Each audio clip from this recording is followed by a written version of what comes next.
Goeienaand, good evening fellow South Africans and citizens of the world. And this is a shout out to all the ex-roadies, you know, those people who grew up in the old Rhodesia. And we used to call them, when I was in South Africa, we used to call them the Wenwees. How things were in Rhodesia. Well, I've got a new suggestion related to that. Post-1980, Rhodesians were referred to as Wenwees. Now we can call South Africans Ifwees.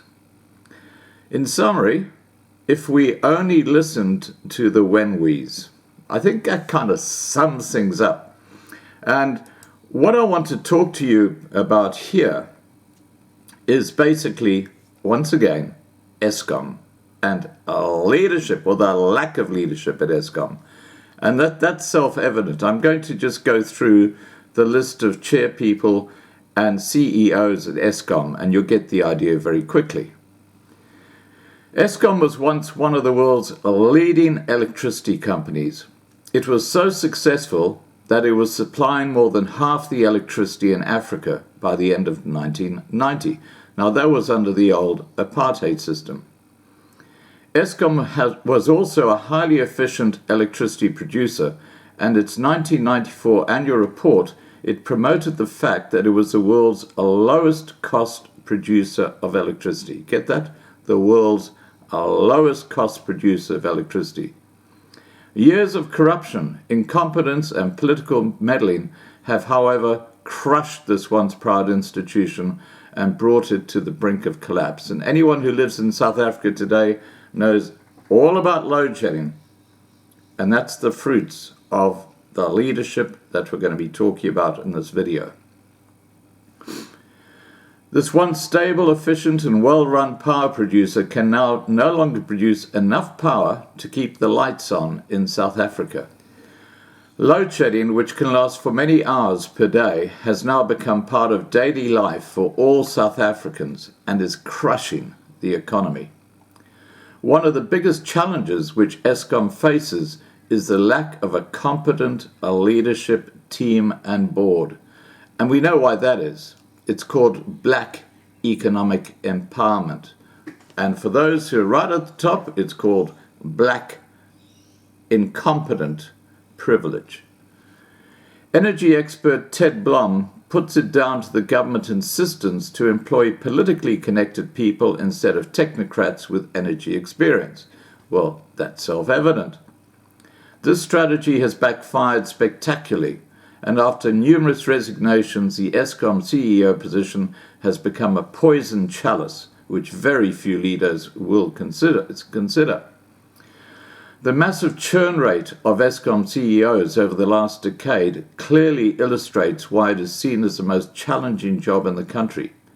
Between 1985 and 2007, 22 years, Eskom only had 3 CEOs.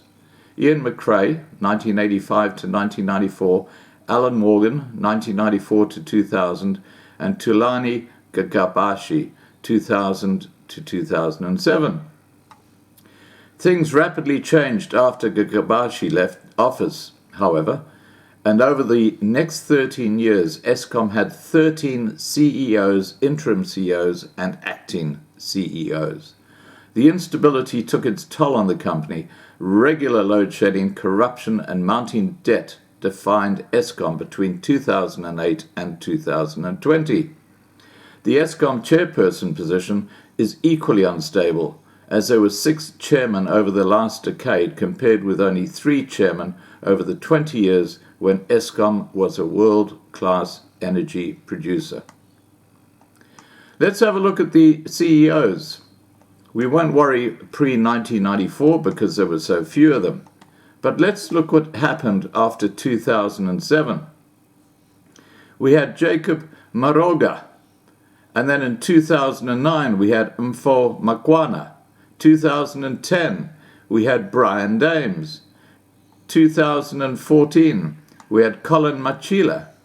And then also in 2014, as CEO, we had Chido Matona and Zatembe Koza. And then in 2015, we had Brian Molefe, Machela Koko in 2017, Brian Molefe back in 2017, and Johnny Gladla in 2017. And not only them, but Sean Moritz. So we had 4 different CEOs in 2017. And then in 2018, we had Fakamane Hadebe. Yeah, he really Fakamani'd Eskom, didn't he?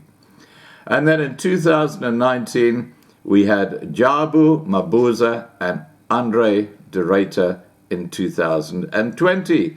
Now, I want to stop at Jabu Mabuza for a second, because this is the sort of shit that goes on. And this is why Eskom is in so much trouble. You'd think with Jabu Mabuza, just last year being appointed CEO, he would understand that to be corrupt in the position of CEO is just going to spell a death knell for Eskom. But apparently not.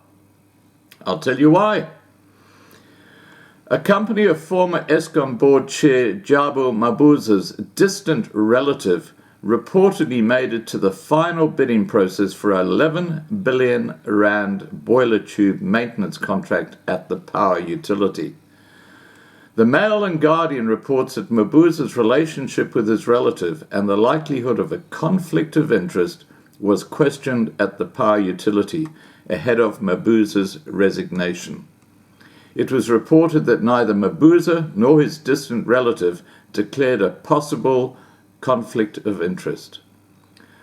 The publication reported that Mabuza's relative is Nomvula Mabuza, whose company named IDS, or Industrial Service and Plant Construction Africa, or IDS Africa, was reportedly set up soon after the Power Utility Board was appointed in April 2018.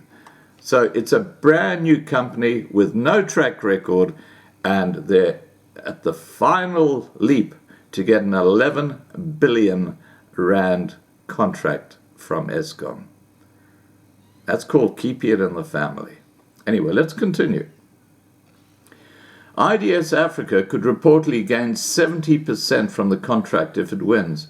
It was reported that IDS Africa is bidding for the contract jointly with American outfit General Electric.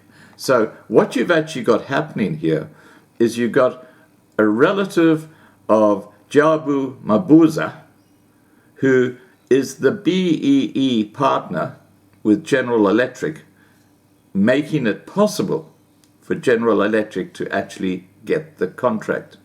She scores a huge percentage of the contract, makes millions for doing diddly squat. And this is how it works. It's all about contacts. It's all about, keeping family involved, looking after the old cadres, black privilege. That's the name of the game. And Eskom is central to it, and nothing has changed. Let's continue. It was reported that IDS Africa already has a 100 million rand contract for boiler tube maintenance at Medupi Power Station, and that the company was awarded this contract in February last year. The publication reports that a bulk of Eskom's 50 million rand budgeted for maintenance in the next 4 years will go towards the maintenance of boiler tubes. The power utility and Mabuza have reportedly said that Nomvula's relation to the former chair is distant, and that Jabu was never part of discussions and decision-making processes in relation to the pending contract and one at Medupi. Well, we know the reality, don't we? Despite IDS Africa having been formed in April 2018, it was reported that Nomvula Mabuza claims in the company profile that it has 47 years of experience in plant engineering. You can't make this shit up, can you? I mean, really. The publication reported that it has found that a whistleblower has written to the Commission of Inquiry into State Capture and to the Minister of Public Enterprises, Pravin Gordhan, giving evidence against IDS Africa. The allegations contained in the letter reportedly include widespread fraud and corruption in the awarding of tenders at Medupi and Kusile. It was reported that whistleblowers suggest that the Commission should probe IDS Africa. Another allegation is that when the tender at Medupi was awarded, IDS Africa did not have any employees and it did not have the required experience, adding that the company could be a front. Well, I go beyond that. It's not could, it is a front. And it's out there to screw the taxpayers because they're the ones who are actually supporting Eskom. And this is how the mate system works. And Jabu Mabuza, the CEO last year, he's got his snout deep in the trough through his family. The publication reported that according to an insider, Eskom's tender committee has stalled the new boiler tube maintenance contract and has decided to restart the process of appointing a new contractor. However, it was reported that according to another insider, the board of the power utility is yet to confirm the committee's resolution. Jabu Mabuza's chief of staff told the publication that the former Eskom board chair had no knowledge of IDS and what the company's relationship with the power utility is. Now, isn't that convenient? As I said earlier, you can't make this shit up. This is South Africa in action. All right, guys, please remember to subscribe to be kept informed. Ring the bell for the updates. Please like this video. Please share this video. Please stay safe. And let's hope those lights keep on, because with people like Jabu Mabuza running the show, good luck. Cheers, guys.